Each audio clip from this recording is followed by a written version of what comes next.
Estamos estudiando la verdad fundamental y esta es la lección número 15, el bautismo del Espíritu Santo. Bautismo del Espíritu Santo. Y tenemos nuestro versículo clave en Hechos capítulo 1, versículo 8. Jesús les dice a sus discípulos, vayan a Jerusalén y vengan hasta que venga el Espíritu Santo. Y dice, pero recibiréis poder cuando haya venido sobre vosotros el Espíritu Santo. Y me seréis testigos en Jerusalén, que es en donde estaban, en toda Judea, que es el área que les rodeaba, y también incluye a Samaria, que es, para los judíos, es el lugar donde la gente de clase baja vive. Les dice, no se olviden de Samaria, y también les dice, hasta lo último de la tierra. Entonces, esta es la segunda parte del estudio sobre el bautismo del Espíritu Santo. Quiero responder a la pregunta de si es bíblico el término de bautismo del Espíritu Santo. ¿Es en verdad un término bíblico? Y la respuesta es sí, no hay duda alguna. La Biblia es muy clara al respecto. Juan el Bautista es el primero en utilizar esta terminología. Juan 1:33 dice que yo les bautizo con agua, pero el que viene les bautizará con el Espíritu Santo.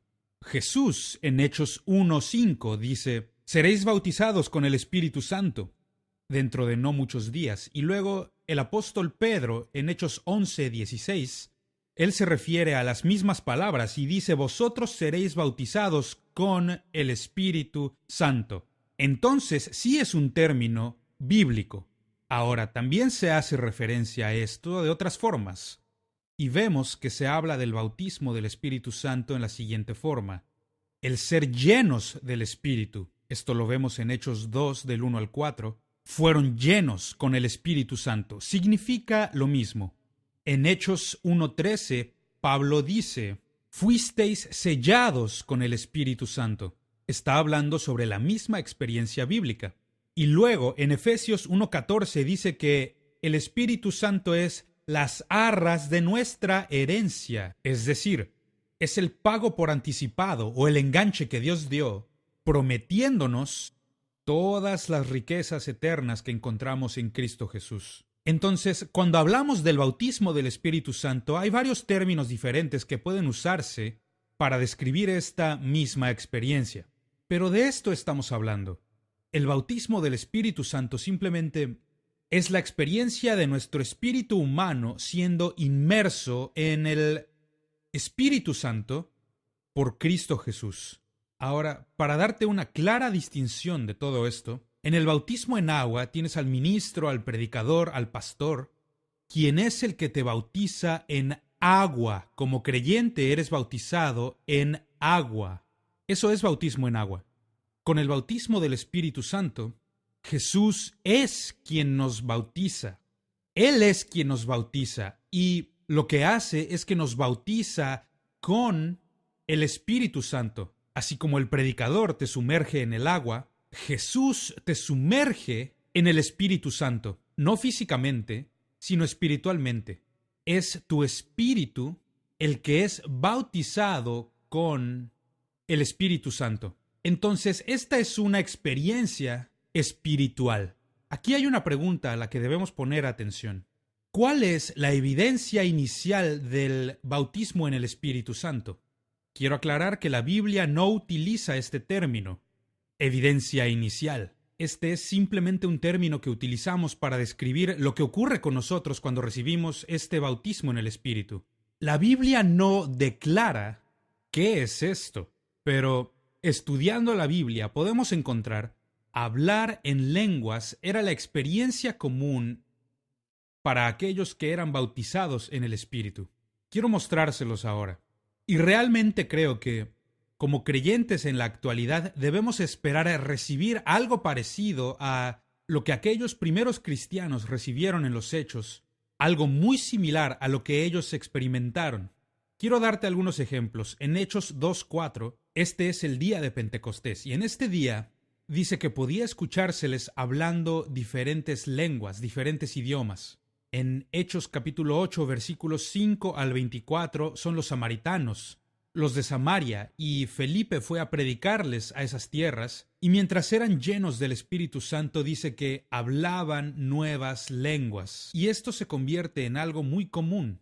El apóstol Pablo dice en 1 Corintios 14:18, dice: doy gracias a Dios que hablo en lenguas más que todos vosotros. Y es obvio que la experiencia comenzó en su vida con el bautismo del Espíritu Santo. Otro versículo está en Hechos capítulo 10, cuando Pedro va a la casa de un gentil, a la casa de Cornelio, y ahí los gentiles comenzaron a hablar en lenguas, como el Espíritu les daba que hablasen. Porque este es el común denominador que vemos repetirse una y otra vez. Otro ejemplo de esto son los corintios. En 1 Corintios capítulo 12, versículos 12 y 13, nos damos cuenta de que ellos estaban hablando en lenguas. Y un ejemplo final es el de los efesios. Los efesios en Hechos capítulo 19 y versículo 7. Y allí encontrarás que estaban hablando en lenguas después de que Pablo impusiera manos sobre ellos. Entonces es el común denominador encontrado una y otra vez. Y aunque la Biblia no utilice el término evidencia inicial, esta era una experiencia común que se recibía, y yo creo que nosotros como creyentes debemos esperar recibir algo con gran similitud en nuestras vidas hoy. Ahora quiero formular una pregunta bastante interesante aquí. Una que yo espero que atraiga tu atención. ¿Jesús habrá hablado en lenguas? Y esta es una muy buena pregunta porque Él es nuestro ejemplo. La Biblia no le llama así, pero al estudiar las Escrituras verás que 3 veces en el Evangelio de Marcos, y vemos que los demás evangelios también hacen referencia a esto, pero 3 veces en el Evangelio de Marcos, Jesús habló con palabras que necesitaban interpretación. La palabra clave es interpretación, que es por interpretación, o eso leerás en la Escritura. Y estas 3 referencias en Marcos, capítulo 5, verso 41, es aquí donde él resucita a la niña de entre los muertos y dice, Talita cumi, que es por interpretación, niñita, levántate. Y luego en Marcos capítulo 7, versículo 34 dice, Éfata, y significa, sé abierto, sé desatado. Tuvo que ser interpretado para ellos. Y finalmente en la cruz, y la referencia para esto es en 3 evangelios, cuando Jesús clamó desde la cruz y dijo, Eloi, Eloi, lama sabactani. ¿Y qué está diciendo? Está diciendo, Dios mío, ¿por qué me has abandonado? Y esto es en Marcos 15, versículos 35 y 36. Tuvo que ser interpretado. Ahora, estas palabras, entendemos que el Nuevo Testamento fue escrito en el idioma griego, pero estas palabras en particular no son griego. Estas palabras son arameo. Ahora, tenían que escribirlas en algún idioma, pero el punto es que para un judío, estas palabras que Jesús dijo no podían ser arameo porque la gente lo escuchó y no pudieron entender lo que estaba diciendo. Por lo tanto, requirió de una interpretación. La interpretación de esto. Ahora, si hablan arameo, que era el lenguaje común de entonces, ese es el lenguaje que Jesús hablaba. El arameo. Ellos no hablaban el idioma griego, excepto, en círculos con más educación. Ese era el idioma de los educados. Entonces, yo pienso que Jesús estaba hablando algo que ellos no entendían. Por lo tanto, eso no pudo haber sido arameo. Y tuvo que ser interpretado. Y esto nos da la indicación, y yo sé que Jesús sabría muy bien qué estaba diciendo, y nosotros muchas veces cuando hablamos en lenguas no sabemos, a menos que el Espíritu Santo nos dé la interpretación. Entonces es una pregunta interesante, y yo creo que sí existe una gran posibilidad de que digamos que Jesús hablaba en lenguas. Ahora quiero darte 3 tipos diferentes de lenguas que podemos encontrar en el Nuevo Testamento. 3 tipos diferentes de lenguas. En primer lugar, son las que he llamado lenguas pentecostales. Lenguas pentecostales. Estas lenguas fueron dadas en el día del Pentecostés. Estas lenguas fueron otorgadas como una señal para los no creyentes. Este es el propósito principal de estas lenguas. Son usadas como una señal sobrenatural para dar testimonio a los no creyentes. Hechos capítulo 2, versículo 11, donde recibieron estas lenguas pentecostales y dice: les oímos hablar en nuestras lenguas las maravillas de Dios. Fue una señal sobrenatural.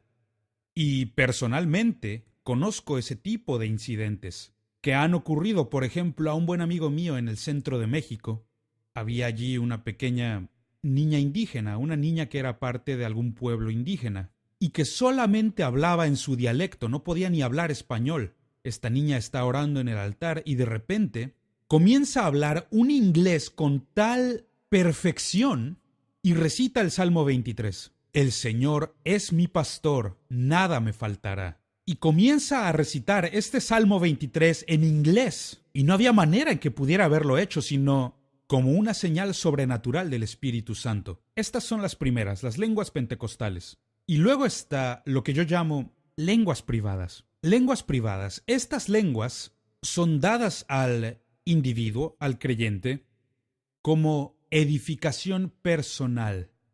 Este es el propósito de la lengua privada. En el libro de Judas encontramos que habla sobre esto y dice: edificándoos sobre vuestra santísima fe, orando en el Espíritu Santo. Notémoslo. Orando en el Espíritu Santo, orando a través del Espíritu Santo, edificamos nuestro espíritu. Estás edificando tu fe. Entonces, en Judas versículo 20 dice: pero vosotros, amados, edificándoos sobre vuestra santísima fe, orando en el Espíritu Santo. ¿Qué herramienta tan poderosa que Dios ha dado al creyente? Edifica tu espíritu para que puedas ser fuerte en el Espíritu Santo. Y por último, tenemos lenguas públicas, tenemos las lenguas pentecostales y las privadas, y esos son los usos más comunes en el Nuevo Testamento. Vemos que son usadas una y otra vez. Las lenguas son usadas para la edificación del creyente. Y en tercer lugar, las lenguas públicas. Lenguas públicas. Las lenguas públicas son dadas para recibir interpretación y edificar a la iglesia. Es decir, las personas no comprenden lo que se está hablando en las lenguas del Espíritu, pero la interpretación a estas lenguas es dada a la iglesia para que la iglesia pueda ser edificada. Y de esto habla Pablo cuando escribe en 1 Corintios capítulo 12, versículo 10, cuando habla de diversos tipos de lenguas y a otros la interpretación de lenguas. Se está refiriendo a la manifestación pública del Espíritu Santo en un servicio de la iglesia, en el que alguien recibe una palabra que es sobrenatural, dada por el Espíritu Santo y es hablada y nadie la comprende, exceptuando a aquel que ha recibido la interpretación. Y aquel que recibe la interpretación se levanta y dice: esto es lo que se ha hablado en el Espíritu, y lo interpreta para que todos puedan comprender lo que ha sido hablado. Ha habido mucho abuso en cuanto a los dones del Espíritu, particularmente los dones vocales, pero solo porque ha habido abuso no quiere decir que rechacemos estos dones preciosos que Dios ha dado a ti y a mí. Entonces, esta es la razón y estas son las formas en que el Espíritu Santo opera en la vida del creyente y en la iglesia, en la comunidad del pacto. Ahora tomemos unos minutos para hablar sobre cómo recibir el bautismo del Espíritu Santo. Y yo quiero ser el primero en confesar que, gracias a la inmadurez y gracias a el uso inapropiado de los dones espirituales, en la comunidad llena por el Espíritu, se ha ganado una mala reputación y ha habido cosas que nunca debieron haberse permitido y muchas cosas fuera de orden, pero solo porque están fuera de orden tenemos una expresión: no tires todo lo bueno junto con lo malo. Es una buena declaración. Y como muchas personas han visto un abuso o un mal uso, rechazan todas las manifestaciones espirituales. Eso es un error, amigo. Es un error, porque no se supone que tú y yo vivamos lo que es la vida cristiana por nosotros mismos, en nuestra propia fuerza. Es imposible, no puede hacerse. la única forma en que la vida cristiana puede vivirse es a través del poder del Espíritu Santo. Entonces, ¿cómo recibimos esto que estamos hablando? En primer lugar, es por fe. Por fe. La verdad es que todo lo que recibimos de parte de Dios es por fe. Esa es la única forma en que podemos recibir algo de Dios. Gálatas capítulo 3 versículo 2, Pablo está retando a la iglesia de allá y dice: ¿recibisteis el Espíritu por las obras de la ley o por el oír con fe? Buena pregunta, buena pregunta. Y la respuesta es obvia. No hay manera en que podamos recibir las cosas del Espíritu si no es por fe. No es porque seamos buenos o porque lo merezcamos, no podemos merecerlo. Y algunos errores que he visto que la gente comete son: cuando yo pueda arreglar mi propia vida, entonces seré cristiano. Si tú pudieras arreglar tu propia vida, no necesitarías ser cristiano. O cuando por fin pueda arreglar este asunto, entonces seré cristiano y seré lleno del Espíritu. No, no. Ni siquiera necesitarías al Espíritu Santo si tuvieras el poder para hacerlo por ti mismo. La verdad es que no tenemos el poder. Y es por esto que necesitamos tan desesperadamente el poder del Espíritu, para que nos dé el poder y así ser capaces de vivir la vida cristiana. Entonces lo recibimos por fe. Por fe. Segundo punto. Un creyente debe llegar a la conclusión total e irrefutable de que el Espíritu Santo es bíblico, porque es bíblico. Lo encontramos una y otra vez en la Escritura. Como ya hicimos referencia anteriormente, Hechos 1:8, este es clásico, donde Jesús dice: recibiréis poder cuando venga sobre ustedes el Espíritu Santo. Y lo encontramos una y otra vez en los Hechos y en la iglesia neotestamentaria. Es una experiencia bíblica. Segundo, es necesario. Es necesario. Escúchame con atención, amigo. No existen dones que Dios dé que no sean importantes. Todo don que proviene de Dios es dado por una razón, por un propósito. Dios no comete errores. No. Entonces es un don que tenemos que recibir necesariamente para poder vivir la vida cristiana.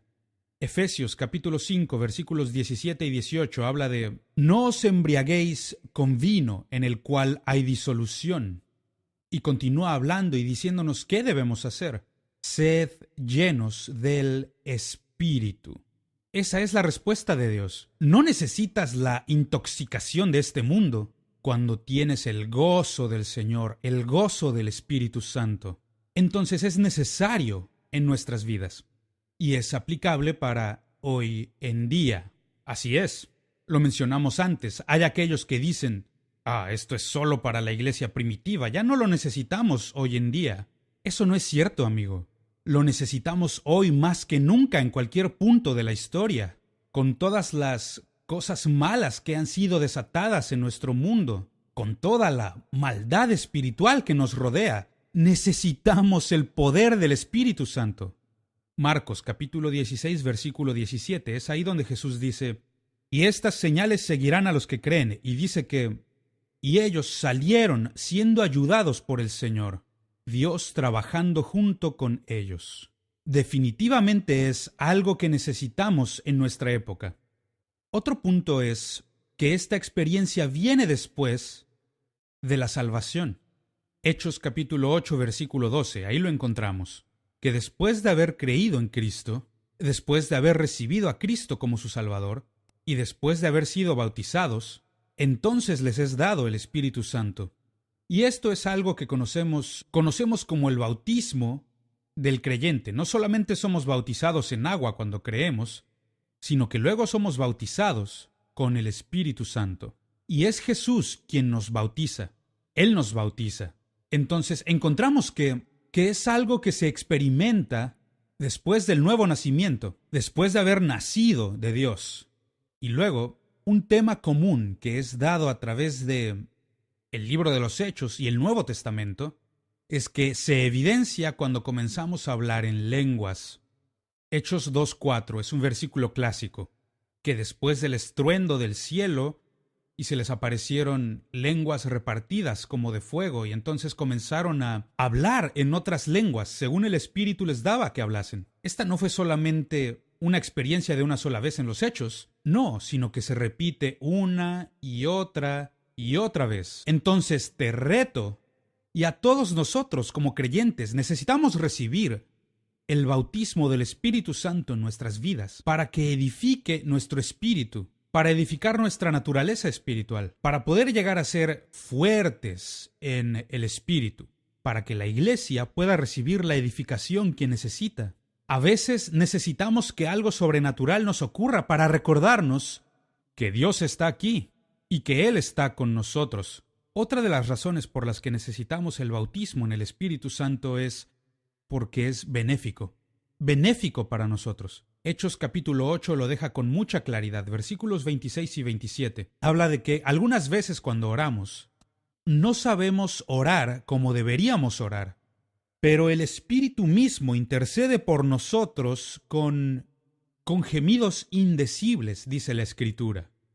Oh, esto lo he experimentado tantas veces en mi propia vida que llego a un punto en el que ni siquiera sé qué debo orar.